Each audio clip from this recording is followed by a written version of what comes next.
Hello friends, welcome back to my channel. I hope आप सब ठीक होंगे। मैं भी ठीक हूँ। तो आज फिर से मैं लेकर आ गई हूँ आपके लिए किचन टिप्स एंड ट्रिक्स, जिससे आपके बहुत सारे काम हो जाएंगे आसान। तो चलिए हम स्टार्ट करते हैं अपना वीडियो अगर आपको पसंद आ जाए तो इसको लाइक करना बिल्कुल भी ना भूलिएगा। इस तरह के जो बैग्स होते हैं ना, हमारे पास कई किस्म के होते हैं।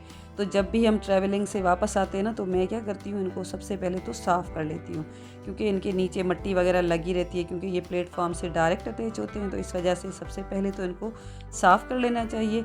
और फिर जो डस्टबिन के लिए हम जो बैग्स लेकर आते हैं ना, उनको ले लेती हूँ, फिर उनमें इसको डाल के रख लेती हूँ, क्योंकि उनकी जो साइज़ होती है ना, बिल्कुल परफेक्ट होती है इन बैग्स के लिए।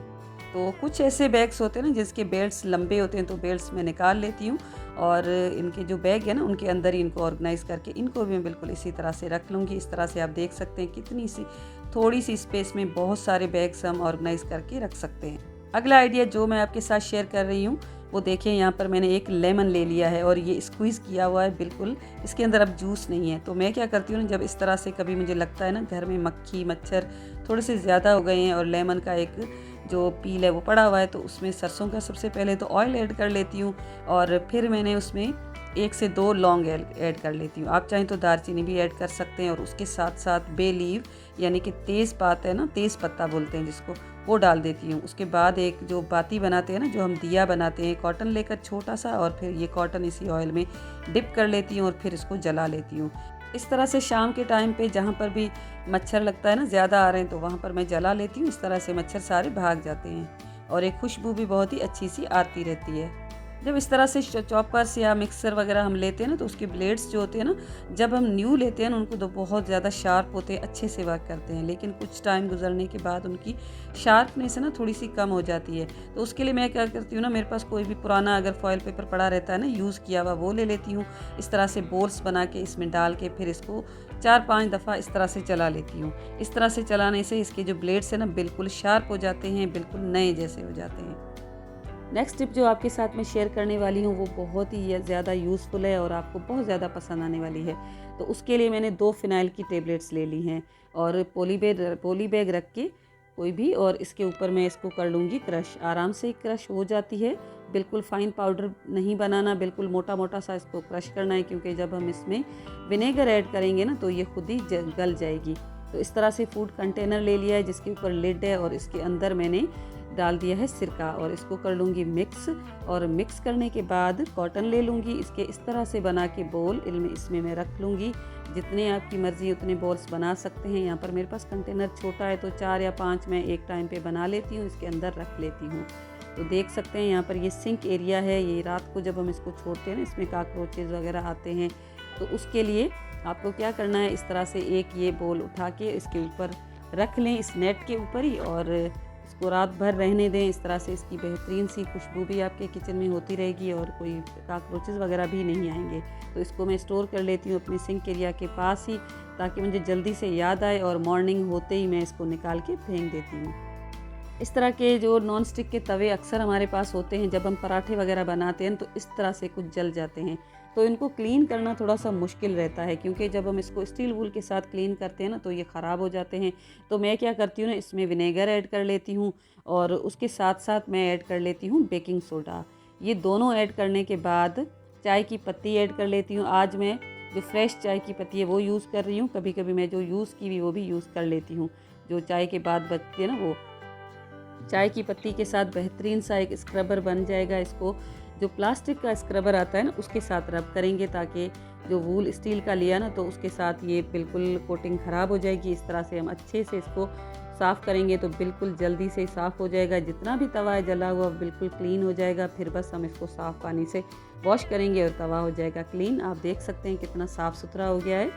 और आप मुझे कमेंट में बताइएगा कि ये वाली टिप आपको कैसी लगी। तो अगली जो टिप आपके साथ मैं शेयर करने वाली हूँ, उसके लिए मैंने यहाँ पर एक पेपर बैग ले लिया है। पेपर बैग को मैं कुछ इस तरह से कट करूँगी। ऊपर से 4 इंच के जितना बैग मैंने कट नहीं किया है। देखिए, कुछ इस तरह से दोनों साइड्स पे पहले मैंने इसको कट कर लिया है। दोनों साइड्स कट करने के बाद कुछ इस तरह की शेप में ये हमारे पास आ जाएगा। और इसमें मैं ऑर्गेनाइज़ करने वाली हूँ अपने चकला और बेलन, क्योंकि जब इसको ऐसे ही रखते हैं ना, बिना वॉश किए, कभी कभी रात को रख लेते हैं, तो इंसेक्ट वगैरह इसके ऊपर आ जाते हैं। इस तरह से बस रख के और हैंग कर लेंगे वॉल पे। इस तरह से किचन की वर्टिकल स्पेस यूज़ होगी और पट्टा और बेलन दोनों मैं कुछ इस तरह से इसमें ऑर्गेनाइज़ करूँगी तो ये भी ऑर्गेनाइज़ हो जाएंगे और साथ में डस्ट फ्री भी रहेंगे। और इस तरह से देखें कितनी अच्छी तरह से मैंने एक पेपर बैग का भी यूज़ कर लिया। तो चलिए अब हम चलते हैं हमारी नेक्स्ट टिप की तरफ। अगली टिप जो आपके साथ मैं शेयर करने वाली हूँ वो भी काफ़ी यूज़फुल है। देखें इस तरह से जब हम अपने घर की पूरी क्लीनिंग करते हैं ना तो कुछ ऐसे एरियाज़ होते हैं जहाँ पर हमारा ध्यान नहीं जाता, तो बिल्कुल उसमें ये जो वॉल का एरिया ना ये भी आ जाता है जहाँ पर टाइल्स लगी रहती है। तो इसको क्लीन करने के लिए मैं क्या करती हूँ ना, वो आइडिया मैं आपके साथ शेयर करती हूँ।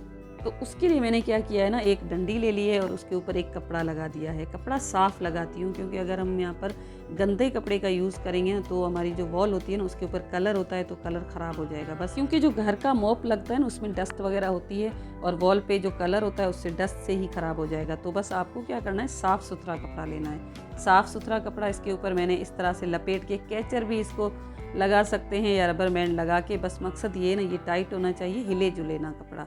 तो बस मैंने इस पर पहले तो कैचर लगाया, फिर मैंने इसके ऊपर रबर बैंड भी लगा दी। बस इसको अच्छे से हम सिक्योर कर लेंगे और फिर मैंने इसके ऊपर ना पानी का स्प्रे कर लिया है, जो हम नॉर्मल टेप वाटर होता है ना उसका। और बस इस तरह से मैंने इसकी कर ली क्लीनिंग। ये जो एरिया है बिल्कुल साफ़ सुथरे हो जाएंगे, मिनटों में ये साफ़ हो जाएंगे। और जहाँ पर हमारे बिल्कुल जहन भी नहीं जाते वो भी एरिया इस वाले छोटी सी चीज़ के साथ अच्छी तरह से हो जाएंगे क्लीन। इस तरह से मैंने दीवार पे लगी हुई जो टाइल्स है ना वो तो साफ़ किए, लेकिन जो डोर के ऊपर की ये जो स्पेस है ना जहाँ पर हमारे हाथ भी नहीं पहुँचते हैं और ये एरियाज़ हमेशा इग्नोर हो जाते हैं, वो भी मैंने सारी स्पेस को कर लिया क्लीन। देखें कितना गंदा हो गया ये कपड़ा। सारे जितने भी मेरे पास दरवाजे थे ना उन सबको मैंने इस तरह से कर लिया है क्लीन और ये बेहतरीन से साफ़ सुथरे हो गए। और डस्ट जो हमें नज़र भी नहीं आती ना वो भी यहाँ से हो गई है साफ़। देखें इस तरह से मैंने पूरे घर के टाइल्स भी साफ़ कर लिए। तो आप मुझे कमेंट में बताइएगा कि ये वाला आइडिया आपको कैसा लगा। अगली टिप जो आपके साथ मैं शेयर करने वाली वो भी काफ़ी यूज़फुल है। देखें इस तरह के जो सॉक्स होते हैं हम अक्सर यूज़ करते रहते हैं हमारे घरों में, और फिर कुछ दिन के बाद क्या होता है ना इसके ऊपर बुरसी आ जाती है। कॉटन के होते हैं ना तो भी आ जाती है। तो आपको क्या करना है, मैंने तो यहाँ पर एक बोतल ले ली है लोशन की, उसके ऊपर मैंने इसको चढ़ा लिया है कुछ इस तरह से। इस तरह से ये बिल्कुल टाइट से चढ़ा के और फिर हमें इसको खींच लेना है, बिल्कुल ढीला नहीं छोड़ना, खींच के। और फिर क्या करना है ना, रेज़र ले लेनी है पुरानी, और रेज़र के साथ इसको इस तरह से करेंगे ना तो इसकी सारी बुर है ना वो हो जाएगी साफ़ सुथरी। अगर आपके जो सॉक्स है ना इतने ज़्यादा मोटे नहीं है ना तो इस रेज़र से क्लीन हो जाएंगे बिल्कुल। अगर आपके पास सॉक्स जो विंटर में आजकल हम मोटे से पहन रहे हैं ना जो वूल के वो हैं, उनके ऊपर बुर आ गई, तो उसके लिए भी मैं आपको एक बेहतरीन सा आइडिया बताती हूँ। जो बिल्कुल मोटे से जो सॉक्स होते हैं उनकी बुर निकालने के लिए यहाँ पर मैंने सबसे पहले तो क्या किया है, एक ब्लेड ले लिया है। और ये जो काम है ना आपको बिल्कुल केयरफुल होकर करना है क्योंकि ब्लेड से हाथ भी कट सकता है। इस तरह से एक ब्लेड ले लिया है और उसके साथ मैंने ले लिया है कॉम में इस तरह से मैंने ब्लेड को रखा है। और इसको मैं बाइंडिंग क्लिप जो होती है ना डॉक्यूमेंट्स में जो लगाते हैं ना वो लगा दूंगी। इस तरह से ये जो ब्लेड है इस कॉम के ऊपर बिल्कुल सिक्योर हो जाएगा। तो बस ये बेहतरीन सा एक टूल हमारे पास रेडी हो गया है बुर निकालने का। जो मोटे जो सॉक्स होते हैं ना उनकी अगर आपको बुर निकालनी है तो इस तरह से निकाल। सॉक मैंने यूज़ किया, ये बिल्कुल पतला है, इसके ऊपर इतनी ज़्यादा नहीं है कि मुझे ये वाला टूल इस्तेमाल करना चाहिए। नॉर्मल जो रेज़र है ना उसके साथ भी ये क्लीन हो गया था, लेकिन ये जस्ट मैं आइडिया देने के लिए आपको बता रही थी। इसके ऊपर अगर बड़ी सी बुर है ना तो वो भी इस टूल्स के साथ साफ़ हो जाएगी। इस तरह से जो विंटर्स के स्वेटर्स आते हैं ना उसकी भी बुर हम आराम से निकाल सकते हैं। और यहाँ पर मैं आपको नज़दीक इसीलिए दिखा रही थी किस तरह से ये ब्लेड आपको चलाना है। तो ये थे मेरे आज के आइडियाज़ कुछ जो मैंने आपके साथ शेयर किए। आई होप आपको वीडियो पसंद आई होगी। वीडियो अगर पसंद आए तो इसको प्लीज़ लाइक कीजिएगा। चैनल पे नए हैं तो सब्सक्राइब करके बेल के आइकन को हिट लाजमी कर लीजिएगा। कमेंट में मुझे बताइएगा कि वीडियो आपको कैसी लगी। मिलती हूँ आपके साथ एक और न्यू वीडियो में। हो सके तो इसको शेयर भी कीजिएगा ताकि ऐसी वीडियोज़ के आपके दोस्त फैमिली फ्रेंड्स भी फ़ायदा उठा सकें। Thanks for watching, take care and bye bye.